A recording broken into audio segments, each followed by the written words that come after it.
ఎర్రగడ్డ మానసిక ఆసుపత్రిలో అస్వస్థత ఫుడ్ పాయిజన్లో ఏదైతే వాళ్ళు పేషెంట్లు తింటున్న ఆహారంలో ఫుడ్ పాయిజన్ అవడం జరిగింది. దాంతో దాదాపు 70 మందికి పైగా పేషెంట్లు అస్వస్థతకు గురయ్యారు.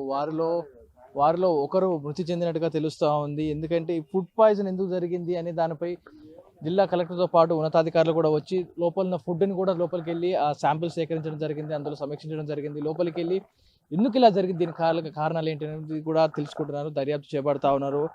అయితే ఇందులో పైగా 70 మందికి పైగా ఉన్న వారికి ఏదైతే తిన్నారో ఆహారంలో తిన్న ప్రతి ఒక్కరికి కూడా డయేరియా అండ్ ఇలాంటి ఫుడ్ పాయిజన్, వామిటింగ్స్ ఇలాంటి సెన్సేషన్ అవ్వడంతో వాళ్ళందరినీ కూడా ఆసుపత్రిలోకి తీసుకెళ్లి గాంధీ హాస్పిటల్ తీసుకెళ్లి చికిత్స అందిస్తూ ఉన్నారు. వారిలో ఒకరు మరణించినట్టుగా చెప్తా ఉన్నారు. అయితే ఇందులో ఏదైతే ఒక వ్యక్తి ఎవరైతే ఉన్నారో అతను తీవ్ర డయేరియాతో బాధపడుతుండడం వల్ల అతను మరణించడం జరిగింది. అయితే మరో ఇద్దరి పరిస్థితి విషమంగా ఉండడంతో ఉస్మానియా ఆసుపత్రికి తరలించడం, వారిని చికిత్స అందిస్తూ ఉన్నారు. ఘటనపై ఆరా తీసిన ఆరోగ్య శాఖ మంత్రి దామోదర్ రాజనరసింగ్ అయితే దానిపై ఆరాధించడం జరిగింది. 68 మంది రోగులకు ప్రత్యేకంగా ఉస్మానియాకు చేర్చి వారికి చికిత్స అందిస్తూ ఉన్నారు.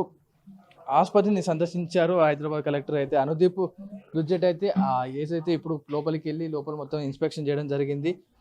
ఫుడ్ పాయిజన్ ఎలా జరిగింది దాని కోణంలో కూడా దర్యాప్తు చేస్తూ ఉన్నారు. వీరిలో ఒకరు మృతి చెందినట్టుగా తెలుస్తూ ఉంది. అతను తీవ్ర డయేరియాతో బాధపడుతుండడం వల్ల అతనికి ఏదైతే ముందు నుంచి అతను కోలుకోలేకపోతున్నాడు, కొంచెం ఆరోగ్య స్థితి బాగాలేదు. అదే టైంలో ఇలాంటి ఫుడ్ పాయిజన్ అవడం వల్ల అతనికి ఎఫెక్ట్ కొట్టడం జరిగింది. అతను కాసేపటికి చికిత్స పొందుతూ మరణించడం జరిగింది.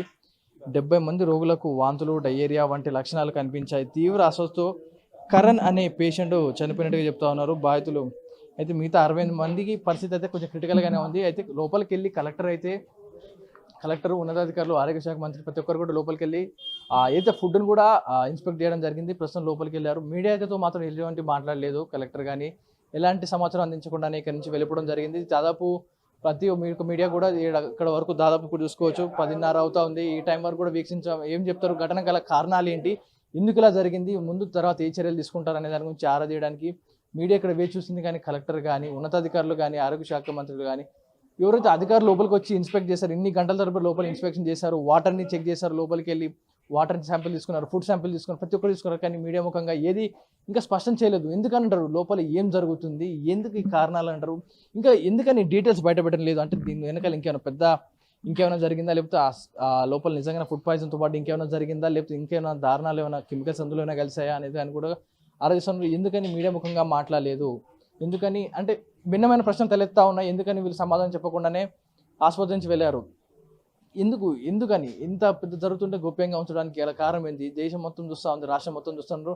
ఒక మానసిక రోగులు మెంటల్ హాస్పిటల్లో ట్రీట్మెంట్ తీసుకుంటారంటే అర్థం చేసుకోవచ్చు వాళ్ళ మెంటల్ కండిషన్ ఎలా ఉంటుందో. వాళ్ళకి మంచి ఫుడ్ పెట్టినా కూడా వారికి అది వికటించే అవకాశం ఉంటుంది, తినరు చేరు. అలాంటి వారికి ఇలాంటి పాయిజన్ అంటే ఫుడ్ పాయిజన్ అయినా, ఖరాబైన ఫుడ్ పెట్టారో, లేదన్నా కెమికల్ కలిసిందా, లేకపోతే పాడైపోయిన ఫుడ్ పెట్టారో తెలియదు. అసలే వాళ్ళ మెంటల్ స్టేట్ కరెక్ట్గా ఉండదు, బాడీ కూడా వీక్గా ఉంటుంది, ఏదైనా ఇమ్యూన్ సిస్టమ్ వీక్గా ఉంటుంది. అలాంటి పేషెంట్స్కి ఇలాంటి అన్హెల్తీ ఫుడ్ పెట్టడం, మొత్తం 70 మందికి కూడా ఫుడ్ పాయిజన్ అయ్యింది. దాంట్లో ఒకరు కిరణ్ అనే వ్యక్తి మృతి చెందడం జరిగింది. సో మృతికి గల కారణం ఎవరు తీసుకొస్తారు ఆ ప్రాణాన్ని? అసలే పేషెంట్ని లోపల ప్రాణాలతో అంటే బతకలేక జీవించలేక ఉండే మైండ్ స్టేట్లో ఉంటారు వాళ్ళంతా కూడా. అలాంటి వారికి ఇలాంటి ఫుడ్ పెట్టడం ఏంది అంటే ఇంతకాలంగా జరుగుతూ ఉంది ఇదంతా కూడా. లోపల అనేది చాలా భిన్నమైన ప్రశ్నలు తలెత్తా ఉన్నాయి. వీటన్నీ కూడా సమాధానం చెప్పాల్సిందే, అధికారులు సమాధానం చెప్పాల్సిందే. కానీ సమాధానం చెప్పకుండానే ఇక్కడి నుంచి వెళ్ళడం జరిగింది. ఇది ఏదైతే ఎర్రగడ్డ మెంటల్ హాస్పిటల్లో జరిగిన ఫుడ్ పాయిజన్ సంబంధించిన పూర్తి వివరాలు తెలియాల్సి ఉంది. ఇంకా రేపటిలోగా అధికారులు దీని గురించి స్పందించి సమాచారం అందిస్తారా, లేకపోతే ఇలాగే గోప్యంగా ఉంచుతారా అనేది చూడాలి. ఇది దీనికి సంబంధించిన పూర్తి వివరాలు. కెమెరా జ్ఞానేశ్వర్తో పవన్ వాయుదేవ్, RTV. ఇండియా పాకిస్తాన్ ఉద్రిక్తతలపై లేటెస్ట్ అప్డేట్స్ కోసం డౌన్లోడ్ చేసుకోండి RTV లైవ్ యాప్.